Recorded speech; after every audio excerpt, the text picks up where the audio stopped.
It's time for the Douglas Coleman Show. Smooth and Savvy is joined by some of the hottest talent in the entertainment industry, from musicians to authors and all those in between. And now, ladies and gentlemen, here he is, Mr. Smooth and Savvy himself, Douglas Coleman.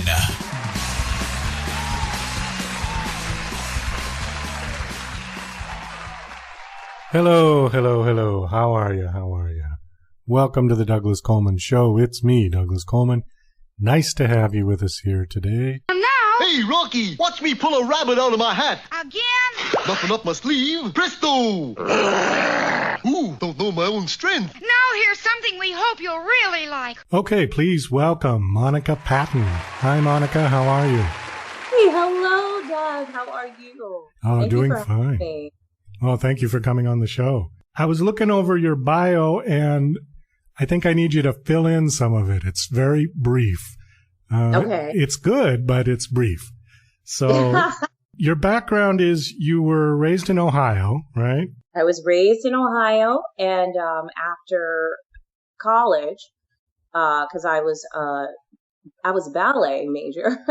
After college, I moved to Chicago for a year. Interned with the Modern Dance Company, and then I moved to big old New York City, and that has been like my residence since then. And I am a musical theater performer, so I sing and dance for a living as well as write. Oh, that's fantastic. Now, when you moved to New York City, were you the sort of quintessential starving artist, or were you funded when you went there? No, I went there having already did the whole starving artist in Chicago as a concert dance performer. When I moved I heard that in New York that dancers could actually make a living and eat. I think I was 103 pounds soaking wet, and I was hungry all the time, and quoting chorus line, tits and ass, so I was like, great, I can have hips and eat and make a living and be a musical theater dancer. So that's why I moved to New York. Okay, so you were kind of already established when you went to New York. I was. I was still bright-eyed. I still had the sheen of Ohio on me, but I had been a little bit informed by then. My year in Chicago was a bit of a university as well, so. Well, that's kind of the classic story, of people when they move to New York, especially when they're young. I did the same thing. I moved to New York when I was 18 years old. Ooh, so you know. Yeah, and I was studying acting, but my real passion was music. So when I hooked up with a band, I met people and then got involved with a band. I quit the acting school, which I don't know if that was such a good idea or not, but, and then the story goes on, blah, blah, blah. It was definitely the best and the worst time in my life. Yeah. All at the same time. It really, especially those are, you're still your formative years. And I know that New York can make or break you. But it's really true. If you can make it there, you can make it anywhere. So. Oh, yeah, I absolutely believe that. This was back in the early 80s. Oh, that was an exciting time. Yeah. New York City wasn't quite as lovely as it is now. No, not as clean, but you were on the cutting edge of art and theater. Well, that's true. There was a lot going on. There certainly was a lot happening in the city at that time. I suppose, tragically, though, I got there right as the AIDS started to happen. And in the arts, that was a major problem. It really did. Yeah. A lot of talent was snuffed out too early. Yeah, that was a real drag. And nobody knew what it was. People were just dropping dead, and it really was scary. Anyways, let's move on to something more more light and fluffy than that. Kittens. Kittens. Yeah, let's talk about kittens. Now, you were in the play, The Book of Mormon. Is that correct? Yes, I am in the Book of Mormon. Oh, you're still doing it, right? Yes, hence why I'm in Chicago at the Private Bank Theater. Shout out to the Book of Mormon and my wonderful cast and producers. Thank you very much. But yes, I have been performing in the Broadway musical hit, The Book of Mormon, for going on now 4 years. Wow. Wow, that's tremendous. Tell me about the story, because I haven't really read what it was about. Is it kind of a spoof on the whole Mormon thing? Well, it's a religious satire. Okay. I wouldn't want to say spoof, because Matt and Trey are producers, writers, South Park. Oh, right, yeah. They really have a lot of reverence for the religion, in a sense that they really put a lot of thought. They did their homework. I mean, this is something that's been rattling around their mind for a long time. So it is, I mean, it's quite informed. It's really, I really wouldn't even say we're using the religion as a vehicle, but it's really more about, like, because the show has so much heart. I mean, because literally the Mormons go into Uganda as a premise in order to convert, but they come convert it themselves. You know what I mean? It's just really about people kind of finding people and being changed from the experience. And it's done with a lot of, jokes and laughter. And, but I think usually everyone that walks away from it really enjoys themselves. They take away the message of it, really the message of community. And sometimes even when you don't understand a lot of things, knowing that you have this community around you makes up for a lot of life's unknown, because that's really what religion is. It's just like people needing to be with people. Yeah, that's one aspect of it. I mean, religion is a deep subject that I tend not to like to go into on the show. Well, of course. But yeah, I mean, well, it could go many ways. It can go many ways. But the show touts the positive aspects of it. So it's really a romp. It's very funny. I like that premise. You're telling me the story about they go to Uganda and then they get converted. That's great. Just that line would make me want to go see it. Oh, you definitely should. Definitely. And, we can make that happen, Douglas. Are you coming to Las Vegas? Oh, we were in Las Vegas. Oh. Yeah, we came through Las Vegas twice already. Oh, okay. Yeah. Well, the next time you come through, or if I get to Chicago, I will reach out. Just not in the winter. I can't stand the cold anymore. I'm originally from Boston, and I moved to Las Vegas, and I just can't deal with the cold anymore. And Chicago's worse. I mean, Chicago is much colder than Boston. Yeah. Do you miss that east edge though? Yes. It was funny because I was talking about this with somebody else who was on the show, and I said, I love the weather in Vegas, and I like that it's cheap. It's for a major city in the United States. It's one of the cheaper ones. I mean, the tax rate is low. There's no income tax, state income tax, and you can eat for almost nothing if you go to the buffets. So I love that aspect of it, but it lacks community. It lacks that sense of, if you're from New York or you're from Boston, you're a Bostonian, you're a New Yorker. And there is a Bostonian. Right. And there's a Yeah. sense of community that just isn't there. It's not in Las Vegas. It's definitely not in LA. Oh, God, no. I love LA, but they can drive me crazy. Yeah. But you know what I'm saying, right? It's just, it's just not there. And I do miss that. I used to love to go to baseball games at Fenway Park, and, you felt like you were just like one big family there, rooting for the team. And you go to a game in LA and nobody's paying attention to the game. Everybody's on their phone, The game is just sort of like the TV that happens to be on in the room, but nobody's watching. The game is their stage, it's their backdrop. It's a backdrop. Yeah. It's atmosphere. That's all it is, really. Anyways, yeah, so I do kind of miss that, but I think I'll trade that community for the lack of 6 feet of snow in the winter. I'm getting there. Slowly but surely. You might see me soon. So where your home base is New York? Yep, that's where you live. New York. Okay, and then the show is traveling around. So you're in Chicago now, and where do you go from Chicago? We go to Vancouver. Oh, cool. Canada, yeah. Really excited. It's very beautiful. How long do you stay in one city in one engagement? Well, it varies. It varies because because our stay here is almost it's pretty much 2 months that we'll be here. When we first started in Chicago, we sat here for 10 months, and then we were in California for like 6 months. So it varies, and like we're in Vancouver for 2 weeks, but then we hit like Edmonton and Calgary when we go week to week. But then we'll hit like certain places where we're going to be for like 7 weeks and 10 weeks. So it varies. We're now starting to get back into our longer stays. There are certain cities that the show has done so well that we can sit, like we've gone to Minneapolis 3 times already, and we're usually there 3 weeks to 4 weeks. It's just, there's certain cities that just love the Book of Mormon. We're very blessed that we have loyal fans that see us repeatedly. So very blessed and very humble. Now, how many nights a week do you do the performance?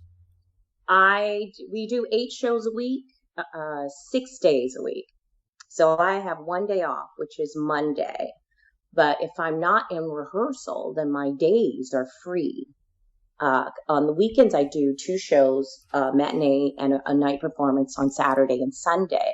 But again, if I'm not called into rehearsal, then I have my days free, and that's when I'm normally, being a mother and a writer. I want to ask you something about acting and actors, and then we can get to your book that you just wrote. Because I've always been curious about this. Theater actors, it's a totally different, I hate to use the word ball game, but it's a totally different situation than a movie actor or even a television actor, because you're there, you're live. If you screw up, you got to cover and just keep going, right? You don't stop and retake. Okay. We don't have a different take. We can't recut, reshoot. Right. You just keep going. Whatever happens, you just keep going. Yeah. And that's when your improv skills come into play. Oh, certainly. But my question is, how do you, because you're doing the same show day after day after day after day, how do you keep it fresh for yourself? I mean, how do you keep from getting so bored with it because you're doing the same thing over and over and over again? Well, to be honest, for me personally, it's 2 ways that I keep it fresh. Number one, I always remember in the audience that this is their first time seeing it. Most of them, this is their first time seeing it. Some of those tickets can run up to like $250, Sure, yeah. So I'm thinking about, thank you for saving up to take yourself, your date, your whole family. I'm going to give you the best show that I can give. Sorry, 3 things. Number 2, the writing is just ridiculous. This show is just so good all around.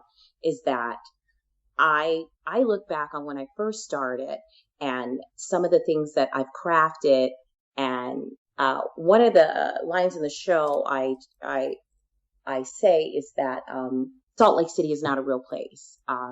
It's a metaphor, and it's important because this whole time you're thinking, oh, are these Ugandans that naive? And they're like, no, this is a break from our life. We're just going on with this ride, and we're experiencing the joy with it. But we know there's no existent this serendipitous. So so that line, I remember Trey saying, Monica, you really have to land this line because it's very important. And I just remember, and I'm just from there's so many ways that I can land it and get the laugh that he wants. But it's like, it's me. But in order to discover that, I have to be engaged every time, because I can tell by the middle of the show what sort of audience we have. So then I know what sort of approach I'm going to take to it, because literally it's different from like, oh, on Sunday, I feel like they're the bravest people to see the show because there's profanity in it, and but it's all in regards to the story. But on Sunday, people are there coming from after church, so they're a little bit like, sometimes I'm sitting there saying, okay, God, forgive me for being here, whatever, so I'm always like, you were brave, you saw the show, you saw the heart of it, and you came out a different person, but sometimes you got to do a little coaxing to get them to laugh on that Sunday matinee just after them coming out of church. You know what I mean? It's like a different approach. And then lastly, my life outside of the theater is so full that coming to work is a blessing. It is my respite sometimes when I am writing. I am taking, because I'm a mother of a tween. So I'm, schooling her, taking her to her swim classes. I'm running around trying to find time to go to the bookstore, to cafe to write. When I get to work, I'm like, yay, I have 3 hours on that stage to pretend to be someone else.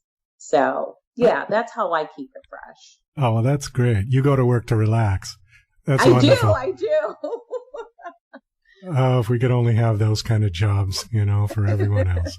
Oh, I was going to ask you, what character do you play in the show? Well, I'm a featured ensemble player. So the first character I play is Mrs. Brown when she comes to the airport, and I do a spoof off of The Lion King. I'm dressed up as Rafiki. And then I play Kimbe, which is my Ugandan character. And I also play Lieutenant Ahura in one segment of the show. I pretty much, I do about like 4 or 5 costume changes. Oh, wow. So, okay. Yeah. So it keeps me busy. Tell us about your book. I love the title, Beautiful Carnage. Oh, thank you. I didn't know what to make of the title. I didn't read the preview of the book, so I have no idea what it's about. Beautiful Carnage is pretty much, it's about a young female's assassin, violent coming of age almost. So my heroine, Philemon Doucette, she's a beautiful empty killing machine, fractured from systematic abuse. From the age of 6, she's been programmed to be a killer. And so 16 years later, it is her biggest mission to date. But she's grappling with, so she's fractured in these pieces. Basically, she has a dissociative identity disorder in order for her to deal with this conditioning that, this brainwashing and conditioning since the age of 6. And so she's now 22, and it's just on the eve of her biggest mission. But there's emotions. She's struggling with her programming and wanting to be free and live a normal life, but she doesn't know what a normal life is because she is an assassin, and she's struggling with love, how to find love, all while in the middle of this mission.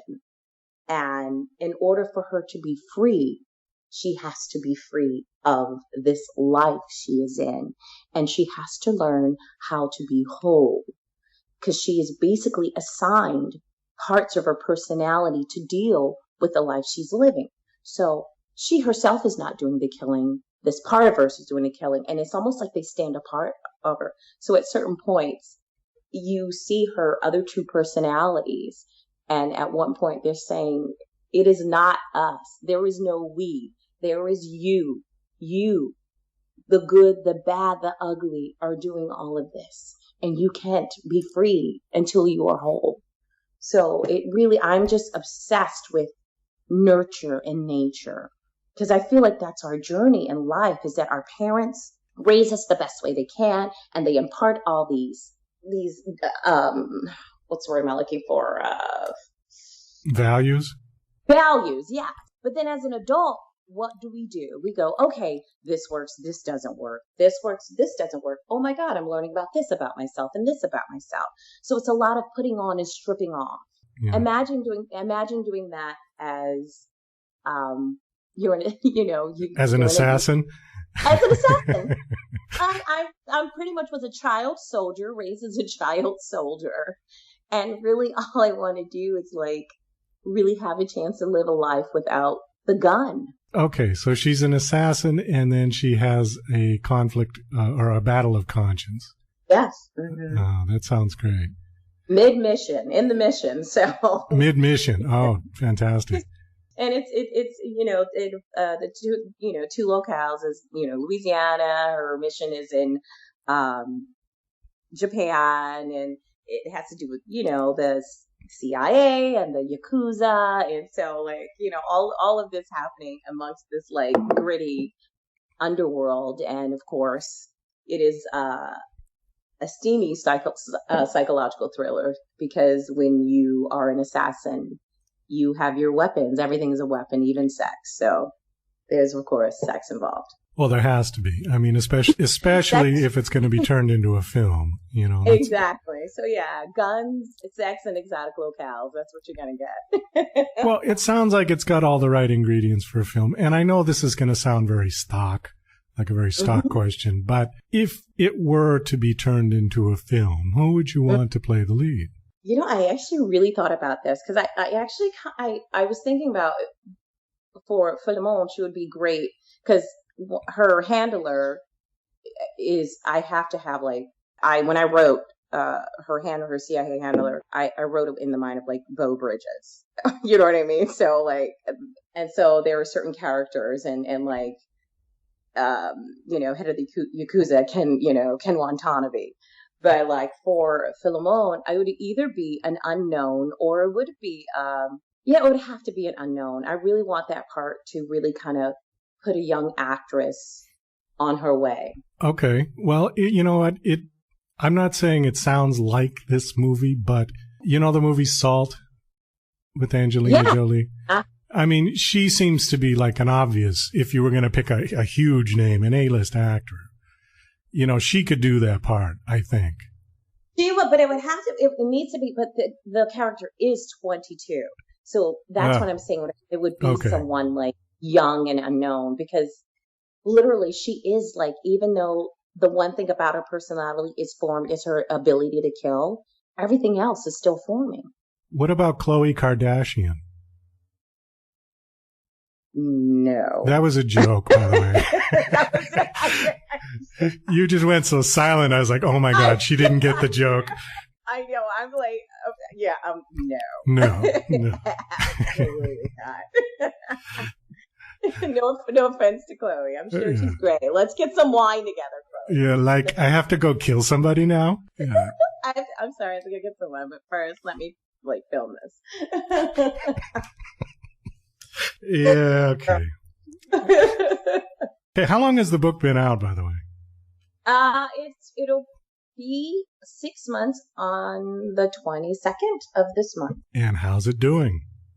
It's doing fairly well. It's doing fairly well. It's growing little by little. I'm catching fire, as I say. It's catching fire. I have been, of course, enlisted the help of a publicist, and I'm using all of my techniques as an actress, and I'm pretty much kind of going about it in a sense of how I was growing my career as an actress. And I'm also a script, because I'm also a script writer, so I'm also involved. I've submitted it to a lot of contests, and I'm also I wrote a musical that are in talks with a couple of theaters. So I'm all around building my brand as a writer.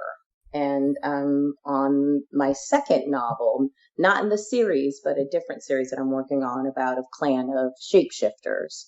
A clan of what? Shapeshifters, skinwalkers. Native American lore called them skinwalkers, but they're shapeshifters. Oh, okay. All right. Yeah, so the book is called The Skinwalker's Daughter. But yeah, so I'm just, it's the platform is growing. I'm very blessed to be a part of a very high profile show, so that helps me. I have a lot of people that come to the show, fans that are now buying the book. Oh, that's great. It's listed on my bio. So it's helping. It's growing every day, more and more self. Did you self-publish the book and then get a publicist, or did you do it the old-fashioned way and submit the book to be published? You know what? I did it. I started off with submitting the book, and I actually got a couple of agents requesting to read it and like, hey, go do some changes or whatever. And I remember I went to a book conference in Southern California right before I launched, and I was grappling with, because it usually takes about 5 to 7 years to get your book picked up and published because it's a long game, and I get it. It's a long game, and also I was coming up against, not saying no's or anything, but it was like I was crossing genres. An erotic thriller. Thriller writers are predominantly men, and I was actually throwing in sex. So I was getting like, okay, can you, calm down on the sex? I'm like, okay, I can do that. Make it 70% thriller, which is what it resulted in, and okay, can we do this? All right, I'll see you at the next conference, and it's a lot of back and forth. But the last conference I was at, they were like, you have this platform. You actually, writing is very solitary, but you already are out there as an actress, and you can use that. You can use the same techniques, and you can use this platform. And normally I wouldn't advise you to do it, but they were like, I kind of got like I think you're ready. So that's why I decided to go forth and self-publish. Well, I think that as an actor, you could probably do your own audiobook as well. Exactly. If if you were going to do that. Because a lot of times people they're not recommended to do their own audiobook simply because writers typically don't have speaking ability that a professional actor would have. But I think in your case, and that would actually be a good selling point, that you did your own audiobook. I know somebody else who did that. She was on the show a month or two ago. Her name's Catherine Lee Scott. I don't know if you know who she is. She was one of the original stars of the old Dark Shadows TV series. Oh, yeah. Okay. You remember that show? Yeah. And she was on, and she wrote a book about her husband's affliction, which he died of. And she did her own audiobook. And I thought, wow, that's really cool because it's not usual. I like I said, I was toying with the, and I'm not saying like I'm, and I also was looking at a lot of authors who are what they say hybrid, that they've been traditionally published and self-published, and so I'm looking at I'm flirting with that with the next book. But I realize that even people that are traditionally published, they still have to do a lot of their own platform. They still have to do a lot of their own social media marketing and everything. And working with my publicist now, he says he was just surprised at how much I had done on my own.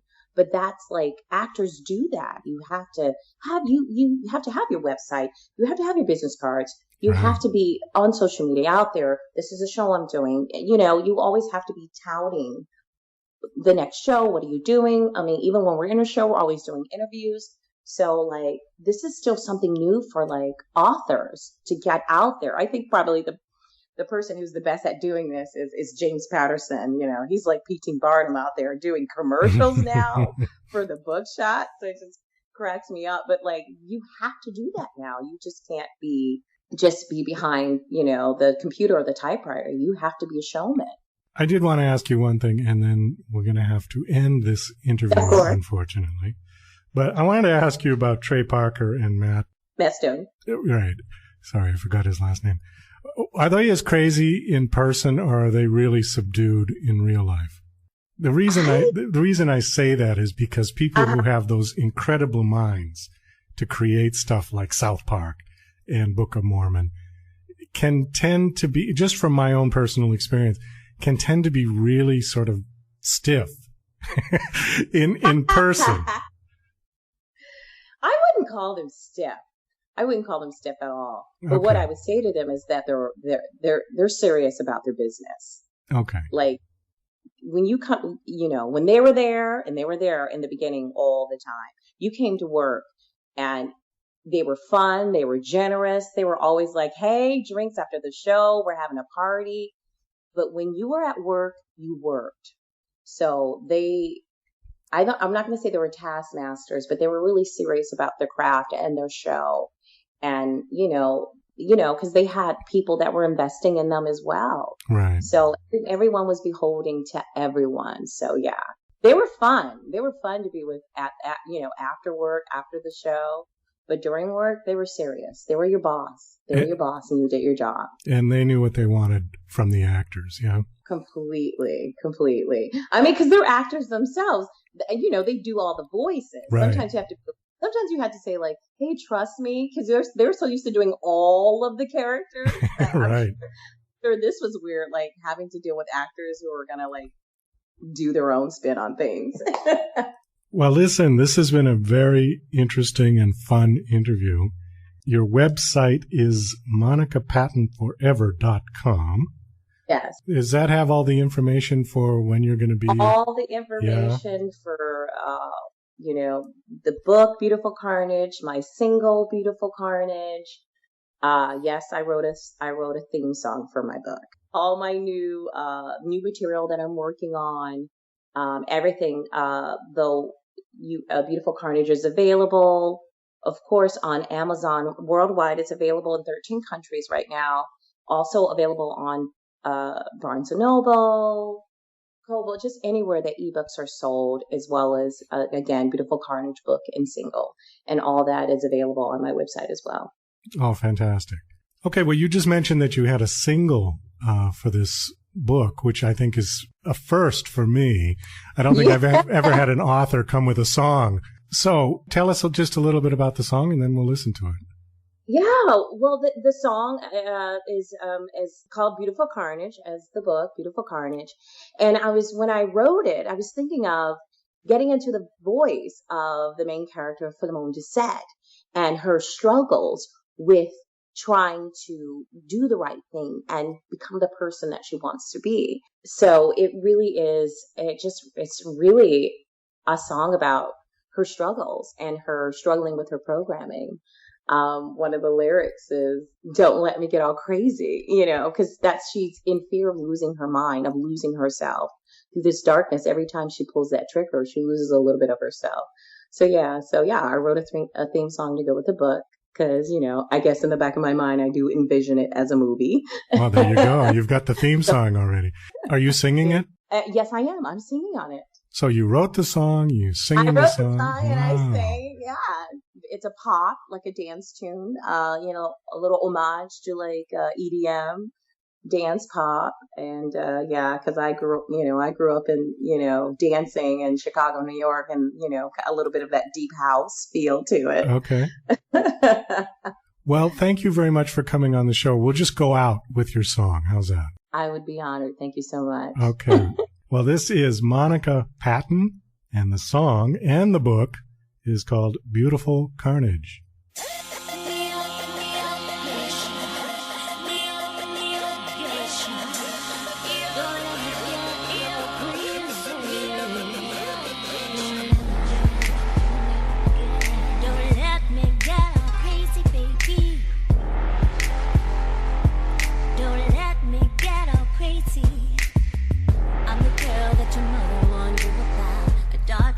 Makes you wanna scream out loud. Little bomb with a sharp stick inside. We'll have some fun, then you can hurry up and die. Don't cry, 'cause it's not personal. I'm a little off and the drugs don't work, Don't get upset, it will only hurt a little bit. Drink it all, I promise you to make it quick.